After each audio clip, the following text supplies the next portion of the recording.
Naruto சீரிஸில் கற்றுக் கொடுத்த வாத்தியாரே போட்ட ஒரு 3 பேர் தான் பார்க்க போகிறோம். வீடியோவில் பொது மாதிரி பார்த்தீங்கன்னா நம்ம சேனலில் பங்கமாக பார்த்தீங்கன்னா லைக் பண்ணிவிட்டு பாருங்கள். ஸோ அதில் பார்த்தீங்கன்னா நம்மளோட சாஸ்கே உச்சியாக தான் இருக்கார். ஸோ எல்லாருமே பார்த்தீங்கன்னா தெரியும், என்ன தான் நம்ம கக்காஷி ஒரு சென்சேவாக இருந்தாலும் பார்த்தீங்கன்னா ரொம்ப கற்றுக் கொடுத்து பார்த்தீங்கன்னா நம்ம கண்டிப்பாக அது ஒராச்சி மாதிரி தான் பார்த்தீங்கன்னா சொல்லலாம். பட் கற்றுக் கொடுத்த ஒராச்சி மாதிரியே பார்த்தீங்கன்னா நம்ம சாஸ்கே உச்சியா பார்த்தீங்கன்னா போட்டு இருப்பான். அஃப்கோர்ஸ் சாஸ்கே உச்சியா பார்த்தீங்கன்னா ஃபேமஸ் அந்த ஒரு மெயினான காரணமே பார்த்தீங்கன்னா இதுதான்.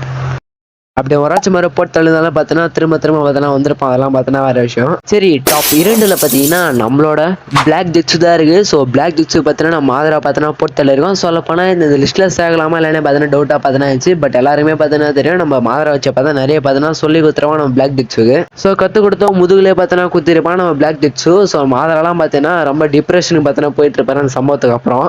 டாப் 1 போது மாதிரி பார்த்தீங்கன்னா நம்ம சேனல் 7K ஃபேமிலியை பார்த்தீங்கன்னா கொஞ்சோண்டு சப்ஸ்கிரைபர்ஸ் தான் பார்த்தீங்கன்னா தேவை. ஸோ பங்கமாக சப்ஸ்கிரைப் பண்ணி நம்ம ஃபேமிலியிலேருந்து பங்கமாக பார்த்தீங்கன்னா ஜாயின் பண்ணிக்கோங்க. சரி, டாப் 1ல் பார்த்தீங்கன்னா எல்லாரும் எதிர்பார்த்த நம்ம பெயின் தான் இருக்காரு. ஸோ சொல்லி கொடுத்த வாத்தியாரே பார்த்தீங்கன்னா போட்டு தள்ளியிருப்பாரு நம்ம பெயின். ஸோ அதுவும் பார்த்தீங்கன்னா ஒரு காரணத்துக்காக தான் பார்த்தீங்கன்னா பண்ணியிருப்பாரு. ஸோ எல்லாரும் தெரிஞ்ச மாதிரி அந்த உலகத்தை பார்த்தீங்கன்னா பீஸ் கொடுன்னு சொல்லிட்டு தான் பார்த்தீங்கன்னா அவர் வாத்தியாரே பார்த்தீங்கன்னா போட்டு தள்ளியிருப்பாரு. அது மட்டும் இல்லை, கற்றுக் கொடுத்த வாத்தியாரே போட்டது யாரா அப்படின்னு என்கிட்ட யாருன்னா கேட்டால் எனக்கு எடுத்தோடனே பார்த்தீங்கன்னா கண்டிப்பாக பெயின் தான் பார்த்தீங்கன்னா ஞாபகம் வரும். இதில் பார்த்தீங்கன்னா ஒரு பங்கமான நிலை பார்த்தீங்கன்னா சந்திக்கிறேன். Tata, bye bye.